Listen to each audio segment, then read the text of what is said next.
Hello friends, कैसे हैं आप सब। आप सभी का आपके अपने YouTube channel sociology with Sangeeta में मैं संगीता स्वागत करती हूं। और इस चैनल के माध्यम से हम लोग सोशियोलॉजी के कम्पिटिटिव एग्जाम के प्रिपरेशन करते हैं। आपको इस चैनल में डेली 3 क्लासेस मिलती हैं, जिसमें कि मॉर्निंग के क्लास में हम लोग कवर कर रहे हैं बीपीएससी 4.0 और यूपी पीजीटी के सोशियोलॉजी के सिलेबस को, और साथ ही साथ बिहार एस्टेट के जो तैयारी कर रहे हैं फेज़ 2 का, वो भी इस चैनल के माध्यम से जुड़ के अपने तैयारी को बेहतर बना सकते हैं। दोपहर के 3 बजे हम लोग 100 क्वेश्चंस का जो प्रैक्टिस सेट है उसे कवर कर रहे हैं, और रात के 8 बजे आप लोगों के लिए झारखंड लेडी सुपरवाइज़र का रिवीजन क्लास हो रहा है। आज का जो हमारा टॉपिक है वो है सामाजिक स्तरीकरण। तो इससे रिलेटेड हम लोग विभिन्न थिंकर्स को देखेंगे, इनके इम्पॉर्टेंट क्वेश्चंस को देखेंगे, और इसका कंप्लीट नोट्स अगर आप लेना चाहते हैं, आपको टॉपिक वाइज आपके सिलेबस के अकॉर्डिंग नोट्स, आप इस नंबर पे कांटेक्ट करके नोट्स को परचेज कर सकते हैं, ताकि आपकी जो तैयारी है वो बेहतर ढंग से हो सके। क्योंकि जब तक आप कॉन्सेप्ट को नहीं समझिएगा, आप क्वेश्चंस का राइट आंसर नहीं लगा पाइएगा। तो चलिए आज की क्लास को हम लोग स्टार्ट करते हैं। तो आज का जो हम लोग का टॉपिक है वो है सामाजिक स्तरीकरण। तो आज का पहला क्वेश्चन है कि सामाजिक स्तरीकरण यानी सामाजिक संस्करण का किसका सिद्धांत कार्यात्मक सिद्धांत से जुड़ा हुआ है। मतलब सामाजिक स्तरीकरण का कार्यात्मक या फिर प्रकार्यात्मक जो सिद्धांत है, ये किंग्सले डेविस और विल्बर्ट मूर से जुड़ा हुआ है, अगर ऐसा क्वेश्चन आपको पूछता है तो। नेक्स्ट क्वेश्चन है, रिपीटेड क्वेश्चन है कि सामाजिक स्तरीकरण का प्रकार्यात्मक सिद्धांत किसने दिया है, तो किंग्सले डेविस जी ने दिया है। नेक्स्ट है कि सामाजिक स्तरीकरण सिद्धांत में किसे कार्यात्मक सिद्धांत के रूप में जाना जाता है, कार्यात्मक हो प्रकार्यात्मक हो तो वो हो जाएगा किंग्सले डेविस। नेक्स्ट क्वेश्चन है कि निम्नलिखित में से किसने सामाजिक स्तरीकरण का प्रकार्यात्मक सिद्धांत दिया था, तो किसने दिया था, आपके किंग्सले डेविस तथा विल्बर्ट मूर और वार्नर महोदय ने भी इसमें अपना योगदान दिया था। नेक्स्ट है कि निम्नलिखित में से किस तथ्य के असमान वितरण को सामाजिक स्तरीकरण कहते हैं। तो अगर आपकी सामाजिक व्यवस्था में आपकी प्रतिष्ठा, प्रभाव, शक्ति, संपत्ति, ये चीज़ों में भिन्नता हो, तो इन्हीं सभी के आधार पर आपकी जो समाज में स्थिति है उसमें स्तरीकरण किया जाता है। नेक्स्ट है कि कौन सा एक सामाजिक स्तरीकरण का प्रकार है, तो सामाजिक एकीकरण हो जाएगा सामाजिक स्तरीकरण का प्रकार। नेक्स्ट है, निम्नलिखित में से कौन सामाजिक स्तरीकरण हेतु प्रकार्यात्मक रूप से उपादेय नहीं है, तो कौन सा नहीं पूछा जा रहा है। तो ये समाज में अयोग्य व्यक्तियों की पहचान में सहायक है, ये नहीं बोल सकते। हम इस समाज में स्तरीकरण करते, समाज में विभेदीकरण की ये बात करता है।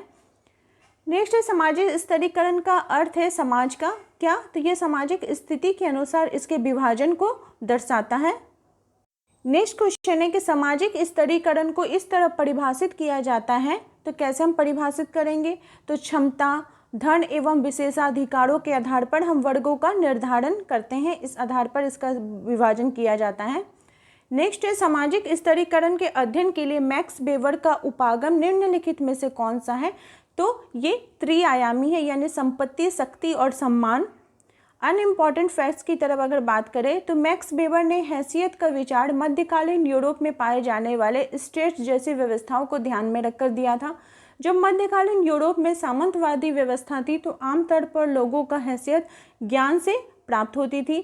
मैक्स वेबर ने बताया कि सामाजिक हैसियत यानी स्टेटस, दल यानी पार्टी और आर्थिक कारकों के बीच एक अंतर संबंध है, और ये तीनों मिलकर ही समाज में पाए जाने वाले सामाजिक स्तरीकरण यानी संस्करण का निर्माण करते हैं। इस क्वेश्चन है कि किसने कहा है कि भारत में सामाजिक स्तरीकरण पवित्रता और प्रदूषण पे आधारित है, तो ल्यूइस ड्यूमा ने सामाजिक स्तरीकरण का पवित्रता और प्रदूषण का जो आधार है वो ल्यूइस ड्यूमा ने दिया है। सामाजिक स्तरी का आधार क्या है, कैसे हम कह सकते हैं कि सामाजिक स्तरीकरण यानी सामाजिक विभेदीकरण समाज में व्याप्त है, तो वर्ण के आधार पर, जाति के आधार पर और शक्ति के आधार पर हम विभेदीकरण करते हैं। जैसे देखिए, मानव जो शास्त्री एवं इतिहासकार है, उन्होंने इसका अध्ययन किया था और पता लगाया था कि समाज मुख्य रूप से 5 आधारों पर विभक्त रहा है, जैसे दास प्रथा, वर्ण व्यवस्था, जाति एवं वर्ग। कभी कोई समाज इन 5 में से किसी एक आधार पर स्तरित रहा है, तो कभी एक साथ 2 आधार पर। उदाहरण स्वरूप अगर बात की जाए तो मध्यकाल युग में यूरोप का समाज जहां दास प्रथा एवं स्टेट व्यवस्था पर आधारित था, तो आज वही यूरोप मुख्य रूप से वर्ग व्यवस्था पर आधारित है।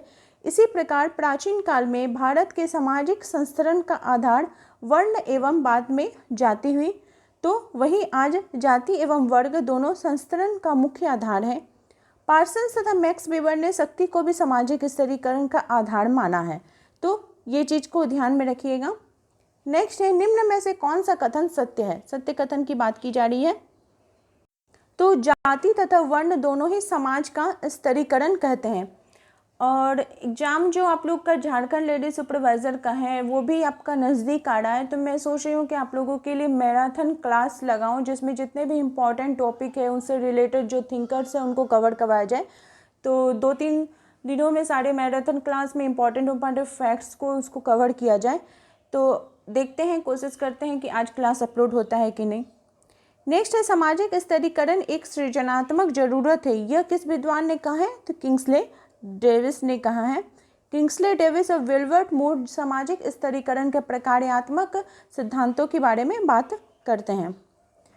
नेक्स्ट है, निम्नलिखित में से कौन यह स्वीकार करता है कि सामाजिक स्तरीकरण एक प्रकार्यात्मक आवश्यकता है? तो किंग्सले डेविस और विल्बर्ट मूर। नेक्स्ट है, भारतीय सामाजिक व्यवस्था में जन्म पर आधारित स्तरीकरण के रूप में देखने को मिलता है क्या? तो जाति व्यवस्था को हम देखते हैं। सामाजिक स्तरीकरण किसका अध्ययन है? तो ये सामाजिक असमानताओं का स्तरीकरण यानी समाज में व्यक्तियों का किस प्रकार से स्थान है उसका ये अध्ययन करता है। नेक्स्ट है, आरोपित प्रतिष्ठा से तात्पर्य है समाज में वह स्थिति जिसके मूल में होता है उच्च कोटि में जन्म। नेक्स्ट है, किसने सामाजिक स्तरीकरण को उच्चतर और निम्नतर सामाजिक इकाइयों में क्षैतिज विभाजन कहा है? तो रेमंड मूरे ने कहा है। नेक्स्ट है, सामाजिक स्तरीकरण का अर्थ समाज के कुछ स्थायी समूहों और श्रेणियों में विभक्त करने वाली व्यवस्था से है जिसके अंतर्गत समूह व श्रेणियां उच्चता व अधीनता के संबंधों द्वारा एक दूसरे से जुड़ी होती हैं। तो ये जिसबर्ड महोदय ने कहा है। सामाजिक स्तरीकरण का 4 स्वरूप, दास प्रथा, जागीरें, जाति और सामाजिक वर्ग किसने वर्गीकृत किया है? तो वर्टमर साहब ने वर्गीकृत किया है। नेक्स्ट है कि जब सामाजिक परिस्थिति का निर्धारण जन्म और आनुवांशिकता के आधार पर होता है तो इस प्रक्रिया को इस प्रकार से हम जानते हैं, कैसे? तो बंद स्तरीकरण के रूप में जानते हैं। बंद स्तरीकरण का सबसे स्पष्ट उदाहरण किस समाज में हमें देखने को मिलता है? तो ये हिंदू समाज में हमें देखने को मिलता है। नेक्स्ट है, निम्नलिखित में से कौन सा सामाजिक विभेदीकरण का उदाहरण है, न कि सामाजिक स्तरीकरण का? तो लिंग जो है ये सामाजिक विभेदीकरण कि आप स्त्री पुरुषों में विभेद करें, लेकिन ये सामाजिक स्तरीकरण का उदाहरण नहीं है। ठीक है, रंग, रूप, यौन भेद ये सब सामाजिक लिंग भेद का उदाहरण है। नेक्स्ट क्वेश्चन है कि समाज में उच्चता व निम्नता क्रम के स्थायी विभाजन को निम्नलिखित में से क्या कहेंगे? तो हम जाति कहेंगे, क्योंकि समाज के उच्चता व निम्नता क्रम के स्थायी विभाजन को हम जाति कहते हैं। जाति व्यवस्था में सभी व्यक्तियों को आगे बढ़ने का अवसर प्राप्त नहीं होता है, क्योंकि जाति क्या है कि एक बंद स्वरूप है जिसमें वर्ग का विभाजन स्थायी नहीं होता है। यहाँ व्यक्ति को आगे बढ़ने का लगभग समान अवसर, वर्ग में जहाँ आपको समान अवसर मिलता है क्योंकि ये आपके कर्म से जुड़ा हुआ होता है, और वही जाति जो है ये आपके जन्म से जुड़ा हुआ होता है। तो यहाँ पे क्वेश्चन पूछ रहा है कि सामाजिक स्तरीकरण की प्रक्रियाओं का सही अनुक्रम बताइए। तो विभेदीकरण, श्रेणीबद्धता, मूल्यांकन और लाभप्रद हो जाएगा। नेक्स्ट है, निम्नांकित में से किसका अवलोकन सामाजिक स्तरीकरण के संदर्भ में यह है कि सामाजिक असमानताएं चेतन रूप से समाज में संस्थापित की जाती हैं? तो ये ट्यूमन महोदय ने कहा है। तो आई होप आप लोगों को सामाजिक स्तरीकरण से जितने भी थिंकर्स थे, जितने भी इंपॉर्टेंट टॉपिक थे वो आप लोगों को सबको कवर करवा दिया गया है। आप इसी प्रकार से चैनल के साथ जुड़े रहिए, आप सभी को टॉपिक वाइज, यूनिट वाइज आपके सिलेबस को कंप्लीट करवाया जाएगा।